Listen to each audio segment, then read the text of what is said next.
Iranians ഇസ്രായേലിനെ ആക്രമിച്ചു. ഇന്നലെ രാത്രി അവരുടെ ലോക്കൽ ടൈം അനുസരിച്ച് 7:30 മുതൽ ഈ ballistic missile attack, hypersonic missile അറ്റാക്കും ഇസ്രായേലിൽ ഇറാൻ ചെയ്ത് അവസാനിപ്പിച്ചു. അതിനുശേഷം ഞങ്ങൾ ഇസ്രായേലിനെ ആക്രമിച്ചുവെന്ന് ഇറാനും സമ്മതിച്ചു. ഇസ്രായേലും പറഞ്ഞു ഇറാന്റെ ബാലിസ്റ്റിക് മിസൈൽസിനെ ഞങ്ങളുടെ എയർ ഡിഫൻസ് സിസ്റ്റം ഉപയോഗിച്ച് ഡിഫെൻഡ് ചെയ്തുവെന്ന്. എന്നാൽ അതിനുശേഷം എന്താണ് സംഭവിക്കാൻ പോകുന്നത്? ഇപ്പോ എന്തെല്ലാമാണ് നടക്കുന്നത്? ആക്രമിച്ചുവെന്ന് അറിയാം. എത്ര മിസൈൽസ് ആയിരിക്കും അകത്തേക്ക് വന്നത്?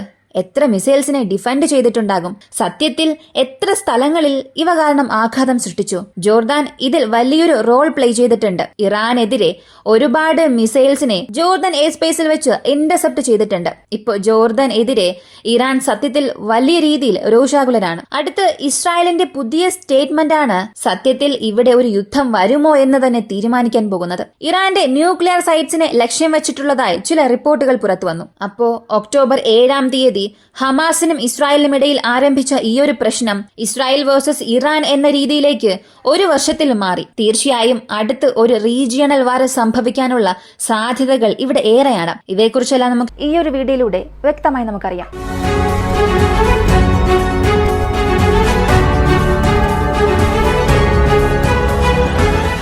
ചില മാസങ്ങൾക്ക് മുൻപാണ് ഇറാൻ ഇസ്രായേലിൽ ഒരു ആക്രമണം നടത്തിയപ്പോൾ ലോകത്തിലെ എല്ലാ രാജ്യങ്ങളും ആ ഒരു ഭാഗത്തേക്ക് തിരിഞ്ഞു നോക്കി. കാരണം ആദ്യമായി ഇസ്രായേലിൽ ഒരു ഇറാനിയൻ അറ്റാക്ക് നടന്നത് അത് ഏപ്രിൽ മാസത്തിൽ നടന്നതാണ്. അത് നടന്ന് അവസാനിച്ചതിനു ശേഷം ലോകരാജ്യങ്ങളെല്ലാം ഒരു അറിയിപ്പ് കൊടുത്തു, ഇത് വലിയ രീതിയിലൊന്നും എസ്കലേറ്റ് ആകില്ല എന്ന്. കാരണം ഈ രണ്ട് വിഭാഗവും നേരത്തെ സംസാരിച്ചതിനു ശേഷമായിരുന്നു ഇങ്ങനൊരു ആക്രമണം തന്നെ നടത്തിയത്. പ്രോപ്പറായി ഈ ഒരു തീയതിയിൽ, ഈ ഒരു സമയത്ത്, ഈ ഒരു സെക്കൻഡിൽ ഞങ്ങൾ മിസൈൽ ലോഞ്ച് ചെയ്യുമെന്ന് ഇറാൻ, അമേരിക്ക ഉൾപ്പെടെ പല രാജ്യങ്ങൾക്കും ഒരു മുന്നറിയിപ്പ് നൽകിയിട്ട് മിസൈൽ അറ്റാക്ക് ലോഞ്ച് ചെയ്തു. എന്നാൽ ഇത്തവണ അങ്ങനെ ഒരു സംഭവമേ നടന്നിട്ടില്ല. പ്രതീക്ഷിക്കാത്ത സമയത്ത് സംഭവിച്ചു. മിസൈൽ ലോഞ്ച് നടക്കാൻ പോകുന്നു എന്നുള്ളത് ഇസ്രായേലിന് അറിയാമായിരുന്നു. 7:30 നടക്കുമെന്നുണ്ടെങ്കിൽ ഒരു 5:05 അമേരിക്കയിൽ നിന്നും അങ്ങനെ ഒരു അറിയിപ്പ് പുറത്തു വന്നു. വളരെ മോശമായ ഇമ്പാക്ട് ഉണ്ടാക്കാൻ ഇറാൻ എല്ലാ തയ്യാറെടുപ്പും നടത്തിയിട്ടുണ്ട്.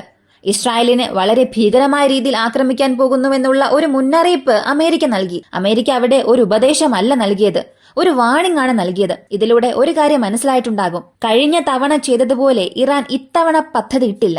ഇസ്രായേലിനെ ഏതെങ്കിലും രീതിയിൽ തകർക്കണം എന്നതിനു വേണ്ടിയാണ് ഈ മിസൈൽ അറ്റാക്ക് അവർ നടത്തിയത്. ഇതിൽ മറ്റൊരു പ്രധാനപ്പെട്ട കാര്യം ഫട്ടാ-2 ഹൈപ്പർസോണിക് മിസൈൽസ് ഇന്നലെ നടന്ന ഏരിയൽ അറ്റാക്കിൽ അവർ ഉപയോഗിച്ചിട്ടുണ്ട്. എത്ര മിസൈൽസ് അവർ ഉപയോഗിച്ചു എന്നറിയില്ല, ഉപയോഗിച്ചു എന്ന് മാത്രമേ പറഞ്ഞുള്ളൂ. ഇങ്ങനെ ഉപയോഗിച്ച ആ ഫട്ടാ-2 ഹൈപ്പർസോണിക് മിസൈൽ ഇസ്രായേലിന്റെ എല്ലാ ഡിഫൻസ് മെക്കാനിസത്തെയും ബ്രേക്ക് ചെയ്തു. ആരോ 2, ആരോ 3, അയൺ ഡോം, അയൺ ഷീൽഡ്, ഈ മുഴുവൻ വ്യോമപ്രതിരോധ സംവിധാനത്തെയും ഫട്ടാ-2 എന്ന മിസൈൽ നശിപ്പിച്ച് അകത്തേക്ക് കയറി. ഇതിൽ ഒരുപാട് മിസ്ഇൻഫോർമേഷൻസ് സ്പ്രെഡ് ആകുന്നുണ്ട്. ഇസ്രായേലിന്റെ ഒരുപാട് വിമാനത്താവളത്തിൽ ഈ മിസൈൽ വീണ് പൊട്ടിത്തെറിച്ചു. അതുപോലെ ഒരുപാട് സ്ഥലങ്ങളിൽ ഇമ്പാക്ട് ഉണ്ടാക്കി. ഇതൊക്കെ നമ്മൾ കഴിഞ്ഞ വീഡിയോയിൽ കണ്ടതാണ്. പക്ഷേ ഇതിനപ്പുറവും പല മിസ്ഇൻഫോർമേഷൻസ് വരുന്നുണ്ട്. അതിനുള്ള പ്രോപ്പർ എവിഡൻസ് ഒന്നും ലഭിച്ചിട്ടില്ല. F-35 ആക്രമിച്ചു എന്നൊക്കെ പറയുന്നുണ്ട്. പക്ഷേ എയർബേസിൽ ഈ ആക്രമണം നടത്തുമ്പോൾ തീർച്ചയായും അവിടെ നിർത്തിവെച്ചിരിക്കുന്ന വിമാനങ്ങൾക്ക് നാശം സംഭവിച്ചിട്ടുണ്ടാകും. പക്ഷേ 20 F-30s വരെയും നശിപ്പിച്ചു എന്ന് പറയുന്നുണ്ട്. മറ്റു ചിലർ 30-35 F-35 വിമാനങ്ങളും നശിപ്പിച്ചിരിക്കാം എന്ന് പറയുന്നുണ്ട്. പക്ഷെ അത്രത്തോളം വലിയൊരു നാശം അവിടെ ഉണ്ടായിട്ടുണ്ടാകുമോ എന്നുള്ളതൊരു വലിയ സംശയമാണ്. അതറിയില്ല, ആരും അത് കൺഫേം ചെയ്തില്ല. ഡാമേജസ് ഉണ്ടായാലും ഇത്രത്തോളം കൂടുതൽ ഡാമേജ് ഉണ്ടായി എന്നുള്ളത് ഒരു അൺകൺഫേംഡ് ന്യൂസ് മാത്രമാണ്. അത്രത്തോളം വലിയ നഷ്ടങ്ങളൊന്നും അവിടെ സംഭവിച്ചിരിക്കില്ല. ഇപ്പോ ഒരുപാട് പേർ ചോദിക്കുന്നത് മരണനിരക്ക് ഒന്നും തന്നെ സംഭവിച്ചില്ലല്ലോ എന്ന്. ഇസ്രായേൽ ഇറാന്റെ മിസൈൽ അറ്റാക്കിന് ഇരയായി. അപ്പോ ഇറാന്റെ മിസൈൽസ് വന്ന് വീഴുമ്പോൾ 2 പേർ മാത്രമേ മരിച്ചുവെന്ന് കൺഫേം ചെയ്തിട്ടുള്ളൂ. ഒന്ന് പാലസ്തീനിയർ ഒരാളും മറ്റൊരാൾ ജോർദാന്റെ എയർ സ്പേസിൽ ഇന്റർസെപ്ഷൻ നടക്കുമ്പോൾ അതിന്റെ ഫ്രാഗ്മെന്റ്സ് താഴെ വീണ് ഒരാൾ മരിച്ചു. അങ്ങനെ 2 പേർ മരിച്ചു എന്നുള്ള ഒരു വിവരം പുറത്തു വന്നു. അതിനുള്ള കാരണമെന്ത്, അല്ലെങ്കിൽ മറ്റാരും മരിച്ചില്ലേ, മരണസംഖ്യ കൂടുതലാകാത്തതിനുള്ള കാരണം എന്തെന്ന് ചോദിച്ചാൽ, നിങ്ങൾ മരണനിരക്കിനെ മാത്രം അടിസ്ഥാനമാക്കി ഒരു മിസൈൽ ലോഞ്ച് ചെയ്യണമെന്നുണ്ടെങ്കിൽ സിവിലിയൻ ടാർഗറ്റ്സിനെ നോക്കി മിസൈൽ ലോഞ്ച് ചെയ്യണം. എങ്കിൽ മാത്രമേ മരണനിരക്ക് കൂടുതൽ ഉണ്ടാവുകയുള്ളൂ. പക്ഷേ ഇറാൻ മൊസാദിന്റെ ഹെഡ്ക്വാർട്ടേഴ്സിനെ ആക്രമിച്ചു. മൊസാദ് ഹെഡ്ക്വാർട്ടേഴ്സിൽ നിന്നും 150 മീറ്റർ ദൂരത്തിൽ ഒരു മിസൈൽ വീണ് അവിടെ വലിയൊരു ഗർത്തമുണ്ടായ അടയാളങ്ങളുണ്ട്. പക്ഷെ ഇസ്രായേൽ അതിനെ പറഞ്ഞത് ഇന്റർസെപ്റ്റ് ചെയ്തതിന്റെ ചില ഭാഗങ്ങൾ താഴെ വീണു. അത് വീണതുകൊണ്ടാണ് അവിടെ ഒരു ഗർത്തം ഉണ്ടായതെന്ന്. പക്ഷെ അത് സത്യം അല്ല. അവിടെ ഒരു മിസൈൽ ഡയറക്റ്റ് പതിച്ച് ഇമ്പാക്ട് ഉണ്ടാക്കിയിട്ടുണ്ട്. ആ ഡയറക്റ്റ് മിസൈൽ അകത്തേക്ക് വീണ് പൊട്ടിത്തെറിച്ചിട്ടുണ്ട്. ഹെഡ്ക്വാർട്ടേഴ്സിൽ വീണിട്ടില്ല, അതിനടുത്ത് വീണിട്ടുണ്ട്. അങ്ങനെ വീണതുകൊണ്ടാണ് അവിടെ ഒരു വലിയ ഗർത്തം ഉണ്ടായത്. അതല്ലാതെ ഇന്റർസെപ്ഷൻ കാരണം അവിടെ ഒന്നും സംഭവിച്ചിട്ടില്ല. അതിനുമപ്പുറം ഇറാന്റെ മിസൈൽ അറ്റാക്കിൽ ഒരുപാട് എയർബേസിലും പല തകർച്ചകളുണ്ടായി. മറ്റൊരു പ്രധാനപ്പെട്ട കാര്യം അറിയണ്ടേ? വീഡിയോയിൽ കാണുമ്പോൾ അകത്ത് മിസൈൽ ഇമ്പാക്ട് സൃഷ്ടിക്കുന്നത് കാണാൻ സാധിക്കും. അതിനെ അയൺ ഡോമിന്റെ ഇന്റർസെപ്റ്റർ മിസൈൽ ലോഞ്ച് ചെയ്തപ്പോൾ അത് റിവേഴ്സ് ചെയ്ത വീഡിയോ പുറത്തുവിട്ടിരുന്നു. അതുകൊണ്ടാണ് ഒരുപാട് മിസൈൽസ് താഴെ വീണ് ഇമ്പാക്ട് ഉണ്ടാക്കുന്നത് പോലെ തോന്നുന്നത് എന്നാണ് ഇസ്രായേൽ സംബന്ധിക്കുന്ന മാധ്യമങ്ങൾ പറയുന്നത്. പക്ഷെ അത് തെറ്റായ വാർത്തയാണ്. താഴെ വീണ് ഇമ്പാക്ട് ഉണ്ടാക്കുമ്പോൾ അവിടെ ഉണ്ടാകുന്ന ഒരു തീ വിപത്തെന്നത് നമുക്ക് കാണാൻ സാധിക്കും. അപ്പോ ഇതൊരു റിവേഴ്സ് ചെയ്ത വീഡിയോ അല്ല. ഇങ്ങനെ രണ്ട് വിഭാഗങ്ങളും പല രീതിയിൽ പറയുന്നുണ്ട്. എന്നാൽ ഇസ്രായേൽ ഒട്ടും പ്രതീക്ഷിക്കാത്ത രീതിയിൽ ഇറാൻ അവരുടെ ഏരിയൽ അറ്റാക്ക് നടത്തി അവസാനിച്ചു. ഇപ്പോ അടുത്ത് എന്ത് സംഭവിക്കാൻ പോകുന്നു എന്നുള്ളതാണ് അടുത്ത് വളരെ കൗതുകം നിറഞ്ഞ കാര്യമായി തോന്നുന്നത്. ഇതിൽ റഷ്യയുടെ പെർമിഷൻ വാങ്ങിയിട്ടാണ്, അല്ലെങ്കിൽ റഷ്യയെ മുൻകൂട്ടി അറിയിച്ച് അവരിൽ നിന്നും ഒരു ഗ്രീൻ സിഗ്നൽ ലഭിച്ചതിന് ശേഷമാണ് ഇറാൻ ഇങ്ങനെ ഒരു ആക്രമണം ചെയ്തത്. ഇസ്രായേലിന് വേണ്ടി അമേരിക്കയുടെ യുദ്ധക്കപ്പലുകൾ അല്ലെങ്കിൽ അമേരിക്കയുടെ വിമാനവാഹിനി കപ്പലുകളിൽ നിന്നും അയക്കുന്ന മിസൈൽസ് ഒരു 25 മുതൽ 30 മിസൈൽസിന് വരെയും മെഡിറ്ററേനിയൻ കടൽ ഭാഗത്ത് അതിനു ചുറ്റുമുള്ള ഭാഗത്തും ഇന്റർസെപ്റ്റ് ചെയ്തതായി പറയുന്നു. ജോർദാൻ എയർ സ്പേസിൽ 35-ൽ കൂടുതൽ മിസൈൽസിന് ഇന്റർസെപ്റ്റ് ചെയ്തിട്ടുണ്ട്. ഇത് ജോർദാന്റെ ഒരുപാട് സോഴ്സസും കൺഫേം ചെയ്തു. അപ്പോ ജോർദാൻ ഇവിടെ ഇറാനെതിരെ എത്രത്തോളം പ്രവർത്തിക്കുന്നു എന്നുള്ളത് ഇതിലൂടെ മനസ്സിലാക്കാം. ഹൂത്തീസിന്റെ സ്പോക്സ് പേഴ്സൺ ഒരു കാര്യം പറഞ്ഞു: ഇറാന്റെ ഈ ഒരു അറ്റംപ്റ്റിൽ ഞങ്ങളുടെ മുഴുവൻ പിന്തുണയുമുണ്ട്. ഇറാൻ എങ്ങനെയുള്ള കാര്യങ്ങൾ ചെയ്താലും അതിന് ഞങ്ങൾ അവരുടെ കൂടെ ഉണ്ടാകും. ഇറാൻ നടത്തുന്ന ഈ കാര്യങ്ങൾ ഇവിടെ ഒരു സമാധാനം കൊണ്ടുവരും എന്ന് പറഞ്ഞു. ഇങ്ങനെ ലോകരാജ്യങ്ങൾ എല്ലാവരും ഇതിനെ പ്രതികരിക്കുമ്പോൾ അമേരിക്ക മാത്രം ഒരു കാര്യം വ്യക്തമായി പറഞ്ഞു: ഇറാനോട് ഞങ്ങൾ ആക്രമിക്കരുത് എന്ന് പറഞ്ഞിട്ടുണ്ടായിരുന്നു. ഇസ്രായേലിൽ ഇങ്ങനെ ഒരു ബാലിസ്റ്റിക് മിസൈൽ ആക്രമണം നിങ്ങൾ ചെയ്യരുത് എന്ന് പറഞ്ഞിരുന്നു. ഞങ്ങളോട് തന്നെ അവസാന ഘട്ടത്തിലാണ് അവർ അറിയിച്ചത്. അതും ഞങ്ങൾ ഇന്റലിജൻസ് ഇൻപുട്ട് വാങ്ങി അതിനുശേഷം ഇറാനുമായി കമ്മ്യൂണിക്കേറ്റ് ചെയ്തപ്പോഴാണ് ആ അവസാന നിമിഷത്തിൽ അവർ ഞങ്ങൾക്കൊരു അറിയിപ്പ് തന്നത്. അതെ, ഞങ്ങൾ ഇസ്രായേലിനെ ആക്രമിക്കാൻ പോകുന്നുവെന്ന്. ഇത് പ്രതീക്ഷിക്കാത്ത സമയത്തുണ്ടായ ആക്രമണമാണ്. ഇതിന് തീർച്ചയായും അമേരിക്കയുടെ മറുപടി എന്നത് ഇസ്രായേലിന് സപ്പോർട്ടായിരിക്കും.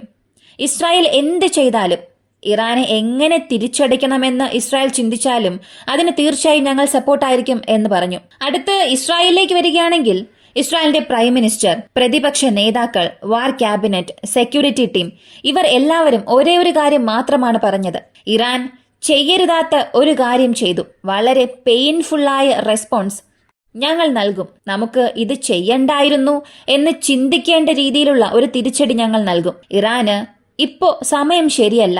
ഏത് രീതിയിൽ ആക്രമിച്ചാൽ വേദനിക്കുമോ അതെല്ലാം ഞങ്ങൾ ചെയ്യും എന്ന് പറഞ്ഞിട്ടുണ്ട്. ഇറാന്റെ ന്യൂക്ലിയർ സൈറ്റ്സ് ഇപ്പോൾ ഹൈ ലെവൽ അലേർട്ടിലാണ്. സുരക്ഷ എന്നത് പല ഘട്ടങ്ങളായി ഉയർത്തിയിട്ടുണ്ട്. നാളെ വ്യാഴാഴ്ച വരെയും ഇറാന്റെ എയർ സ്പേസ് ക്ലോസ് ചെയ്തിട്ടുണ്ട്. ഏതൊരു വിമാനവും ഇറാന്റെ പെർമിഷൻ ഇല്ലാതെ അകത്തേക്ക് വരാൻ പാടില്ല. കൊമേഴ്ഷ്യൽ ഫ്ലൈറ്റ്സ് എല്ലാം ഇറാന്റെ എയർ സ്പേസ് അവോയ്ഡ് ചെയ്യാൻ പറഞ്ഞിട്ടുണ്ട്. റിട്ടാലിയേഷന് ഇസ്രായേൽ തയ്യാറായിക്കൊണ്ടിരിക്കുകയാണ്.